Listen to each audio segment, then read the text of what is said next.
Welcome back to the E Show, episode number 19. Once again, my name is Neil Ravin. I serve as the Director of Communications for the Eastern Hockey League.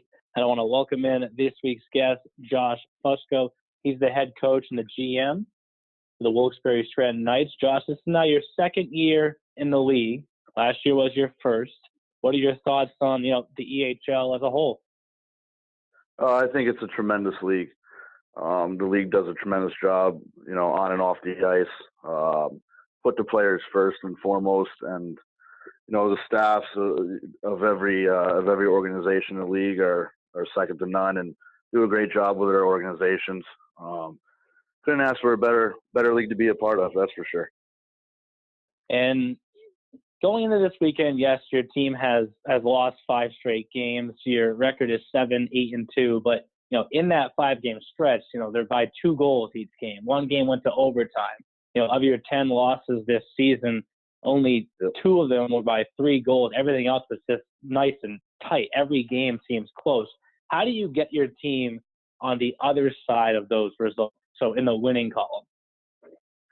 Just the consistency of the compete level. I think that's something as you look at our roster, Neil, it's kind of, top to bottom when it comes to older veteran players and younger guys coming straight out of, 18U midget hockey. So you kind of have to, every day, it's one of those grinds where, you're teaching the game, you're teaching skill development, you're trying to develop these kids on and off the ice. So I think the ultimate answer to that question is just the keeping them consistent with competing at a high level day in and day out. Obviously, like you said, with the goals and the games that we've lost here on this last stretch, you look at the shots, right? I mean, we've outshot some of our opponents, and it's just one of those things where, little details, getting rebounds and banging home some rebound goals, or, maybe switching up the systems a little bit and adding something new and kind of keeping things fresh. So that's kind of been the battle that we've had as a group. And, we have a really good locker room here, and we have a great group of kids, and, sky's the limit for them. And just as long as they keep competing hard, I think you're going to start seeing some things change. It's a marathon, not a sprint, that's for sure as well. So now kind of changing directions a little bit with this next question. The past few interviews I've had, they've been with coaches who are a part of organizations that have both an EHL and an EHLP team. You guys are kind of different. You have an EHL and an NA team, and then, of course, 2 of your players from last year, and Jake Fuss and Anthony Starzy, are playing on that NA team right now. What do you think the impact is of having the same NA team in the same building as your organization, and what it does for your EHL team? Oh, it's been a tremendous thing to see develop. In the off season when you're recruiting players, obviously, last year with our NA team having the success of going to the Robertson Cup, kind of puts a spotlight on your organization and makes it a little bit more appealing to these players to want to come here and be a part of this. And then obviously the ladder of development, having the EHL team, being a part of the same organization, we're the same coaching staff. We help each other out day in and day out. We're able to get some of these kids in NA practices, and then ultimately the success, right? And that's Jake Fuss and Anthony Starzy, like you mentioned. Having them, it's a proven fact that we're able to move these kids on to the level that they want to be at and obtain their goals and have that success. So it's definitely helped out. It helps with the recruiting process. It helps with the recruiting process for not just EHL, but the NA team as well. And we've had a lot of success with it, and I think we're doing a great job in promoting our organization and doing a great job with the success we have with our players of promoting them to the next level, whether it's, college hockey or the North American Hockey League. So then turning back towards your EHL team, obviously, Fuss and Starzy worked their way up your internal ladder of development. But as for your EHL team, you already have Thomas Walker committed to Albertus Madness. That came before the puck even dropped this season. You had Hunter Bersani, who was a part of the EHL All-Star team.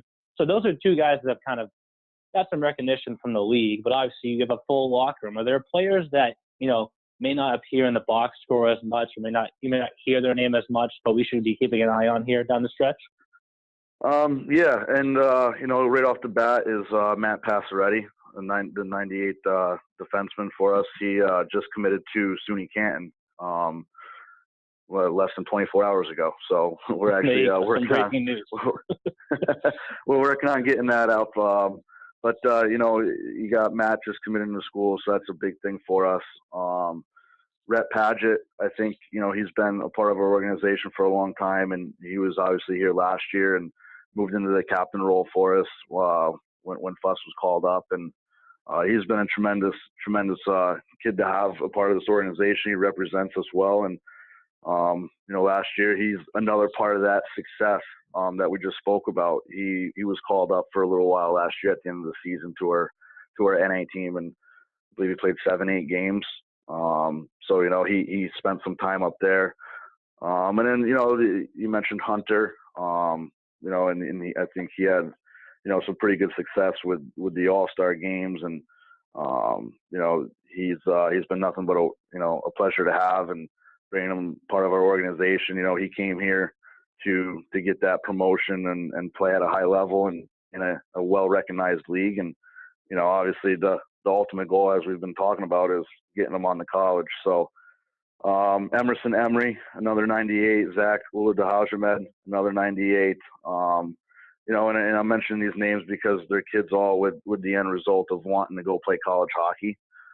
They're doing the little things right every day. They're stepping on the ice. They're getting better. They're working to get better. They understand the game well. They're great kids off the ice. They're great kids in that locker room. And like I said, you know, they represent our organization with most professionalism that there is. So those are a couple of names, you know, I think that, you know, you don't hear a lot about, but, you know, they're kids that bring a lot to the table and definitely make us who we are.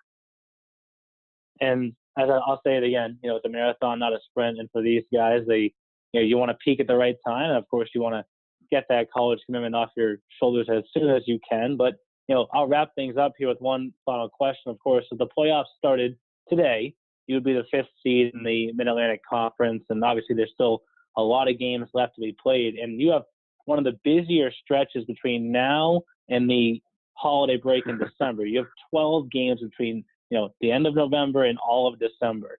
You know, taking it one game at a time. What are the goals, you know, for this next 12-game stretch? Well, I think you kind of hit it right there on the head. Is take it one game at a time. You know, take it one practice at a time. 20 minutes at a time, 5 minutes at a time. However you want to break it down there. But I think that's the biggest message that we're sending right now as a staff to these kids, especially the younger ones. You know, you take these long grinds and these long stretches and a long time on the road. You got to find ways to break it down for them and kind of slow things down. But you know, like I said before earlier, it's that compete level. I think we're competing at a high level right now. It's just one of those things, you're not getting the bounces. So, you know, you got to teach these kids how to keep going. And, you know, it's one of those things, they say the hockey gods, right? But, you know, I think you just got to keep them all on the same page, keep them doing the right things, play with some heart and passion. And, you know, it's just compete at a high level every day. You know, this is how it's going to be. And, you know, it's part of that learning curve for them too. You know, when you go to college and you're taking classes all day long, and then you got practice, and then, you know, you might be on the road for the weekend playing away games. And, you know, it's, you know, daily life for some of these kids that, you know, move on to maybe pro hockey or, you know, even their careers. You know, it's something for us as a staff to teach these kids to you know, go through the grind and put the work ethic in, don't stop, compete at a high level of everything you do. And, you know, I know I've said, you know, the compete level a lot today in this, but that's the biggest message here, Neil, is, you know, we got to keep going, keep competing. Good things are going to happen. You know, the work ethic is contagious. So that's the main message. You know, I'm not, I know it's kind of a grind of a schedule here coming up, but you look at it and you kind of take a deep breath. But these boys are excited. They're excited. They know, just a bump in the road, and I don't think there's no negativity or anything like that. It's hey, let's go out, and it's another game, another 20 minutes on the docket here, and let's come back into this locker room with smiles on our faces, and that's kind of been how it's the past couple of games has been for us. And they'll look to get that started tonight at 8 o'clock. They have a home-and-home series this weekend with the Philadelphia Junior Flyers. Of course, tomorrow's game, Sunday at home, the 1:30 matchup is the Hockey TV Game of the Week, so you can watch that one for free on Hockey TV, as well as tonight's game as well. And we'll wish you the best of luck, Josh, and have a good Thanksgiving as well. All right. Thanks, Neil. I really appreciate having me.